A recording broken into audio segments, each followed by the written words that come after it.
Something not right with that John boy. Something not right with him. I tell you something. But what's going on? We need to talk about this chapter on Ordinary. Now, listen. As of the day I'm putting this out and the day's being recorded, this would be a fast pass chapter. If you're not a fast pass reader, do not watch this video until this chapter comes out on Line Webtoon specifically. This is your warning. Alright, everybody else, the confrontation has finally happened. Seraphina's pull up on John to have their conversation after she's been ghosting him, and now she's gonna talk to him about the fact that she knows that he's the Joker. Let's talk about it. I got no time to parlay, unless it's big checks or parlays. I've been rich, it's not far away.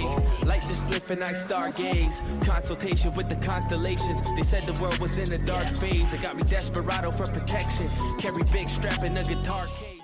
I've been waiting for this moment for a while. One of the reasons why I haven't done an Ordinary video yet is because I kind of felt that season 2 was slogging a bit. Like, it was just kind of taking its time to get into the heat of things. We have the Ember stuff, Seraphina's sister, and the connection with Dr. Darren. Blake had a pretty good character development arc. I actually liked it. Or, like, you know, his character arc in general was pretty cool. I liked it. I didn't care much for the, like, protect my friends, Shonen, Nakama power up. It was kind of trash, but we'll live with it. It's not that big a deal, right? We can get past that. But yeah, and then now we're finally kind of getting to the hard things. Seraphina's like, okay, time to talk to him. And what I really like about this chapter is Seraphina came at John mature. Like, she took this very mature approach that I can appreciate, because she kind of did what I would do in a sense, but. She's visibly showing her hurt. She didn't waste any time. She's blonde. He's a Joker. John's like, what? No, I'm not. Why would you believe me? He starts freaking out. His PTSD is real. He's relapsing his trauma, all that stuff from when he was the king of New Boston with Claire and things. And like we all talk about, we joke about it all the time. But what's his name? Keon. His technique for John. To slam his head into the table, relive your sins until you feel bad. That's not how you that's how you fix the problem.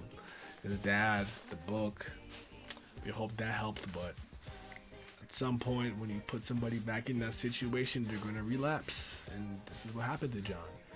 And Seraphina came at this like, I just want to know what's wrong. Like, why are you acting like this? Talk to me. Like, something's going on. What's the deal? What's the issue? Like, as hurt as she is, as fucked up as what he did, like lying from her from start to finish, and she showed that how hurt she was at some point, and she's like I know he's in there somewhere, and John's just not having it. He's saying and doing all kinds of things that are incredibly contradictory. Like, oh, you're just a cripple. Okay, you're pretending to be one, first of all, so that's weird. And you have, as far as I'm concerned, John likes two people: his dad, Seraphina. What is his dad? A cripple. What does he have? Nothing but for his father, respect and love. So you cap it and stop. Capping's not good for your health and your internal organs. They'll explode if you cap too much. Okay, so it's like he's just saying things like a high tier with a cripple, or just like lowly cripple, whatever. It's like you befriend high tiers, and when you were a cripple, you befriended a high tier. You did it twice actually. You did it with Seraphina, you did it with Arlo. Stop capping. It's not good for you. That being said, he's hurt. Like whatever happened. Like we know the main. We know the outcome of what happened in Boston. We don't know the specific events of like him as a low tier, what exactly is happening on him, who was picking on him, any friends he had from that point to when he got his powers until they started ruling and going like crazy with like kind of like a tyrant with his new abilities, because he became a high tier out of nowhere. So he probably fought back against people who oppressed him, bullied him, all that stuff. Like, we didn't really super duper see it. So like, until we get that, we can't know how like bad it really was. But it seems pretty bad, because this guy's not over it. He's not over it. He can't, to the point where like certain actions that Seraphina's doing, while they parallel Claire. It's like somewhat he's overthinking it, and he's making it seem more than it. Like she's not acting like Claire. She's actually genuinely like concerned. She wants to know what's wrong with John. Rah rah rah rah rah. Like just ignorant, stupid shit. Like I can't with this guy. This is y'all man's.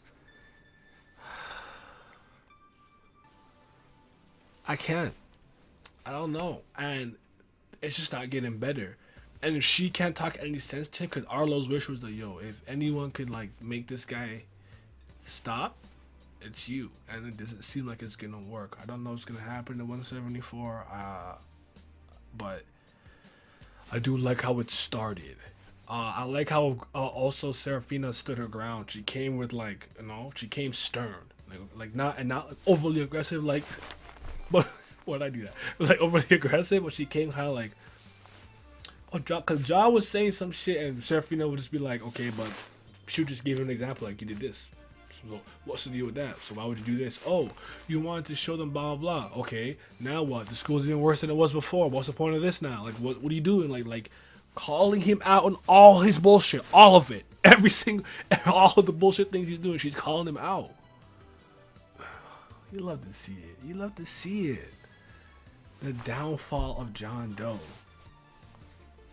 And one of the beautiful things about this story right now, I don't know if a lot of people have noticed this because I think it's pretty on the nose, but I've brought up a couple of times and some people are like, oh shit, so I'm gonna just bring it up here just in case you never heard it, but it's nothing big. But the title unOrdinary, right? When you think about John at the beginning, everybody in this world is, for the most part, but we've seen most people have powers of some sort, even if they're a low tier. So being a regular person, so ordinary amongst these people will kind of make you an ordinary. You're not amongst the common, right? And that was about John until we knew he had powers, and then Seraphina lost her powers, and then it really flipped and became about her. She is the unordinary in the story. And right now, because depending on your point of view, you can view John as the antagonist. That's how I view him right now. I've been viewing him like that since season 1 for a minute, because he snapped, he went overboard, he proved his point, but he's not pulling back his punches at all. He's going crazy with his power. He's going crazy. He's just boy lost his sense. Let's just be real. He's mentally unstable. That's how I feel right now. At first, I didn't want to go there. I didn't say he was, but now I think he's just kind of, And I wonder what they're going to do with him. Are they going to throw him in a psychiatric hospital? He's going to have one of those miraculous conversations. He's going to go, I'm cured, like 180 my character, and I'm slick my hair back. I'm like gel John again. Like, I don't know. I don't know what's going to happen, but I like it so far. I really do. I want to know what you guys think. You have any criticism about it? Do you not like it? Do you think it took too long to happen? Things of that nature. But yeah, man. I definitely want to get some podcasts out or streams for unOrdinary, so stay tuned for that. It's just busy, man. It's hard. There's just so much to do, so little time. But fuck John. Seraphina. We love to see it, Queen. We love it. Okay, so real quick, if I remember correctly, at some point in Seraphina's mind, she had the thought, why did John decide to be a cripple, though, when he came to this school? Like, why did he go so extreme to say he had no powers, where it would have probably made sense to go somewhere in the middle, where, you're not too strong, where you don't have the responsibility, I guess, and, maybe the elites aren't after you or saying you gotta do this and that, the other, you don't have to oppress or keep order, I don't know.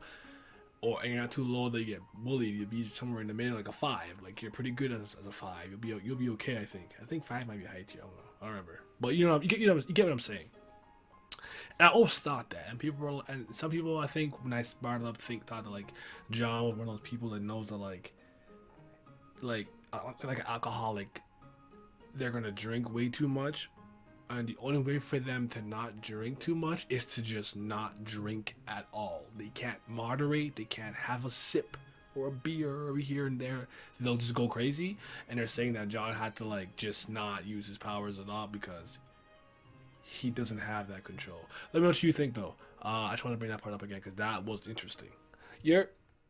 Red dot on my body and she aiming with the scope. With the scope in your heart, cause it's the only way to go. Cause I cannot live without you, let the left really my throat. In my throat, I'll never sour. She can leave me here to Red dot on my body and she aiming with the scope.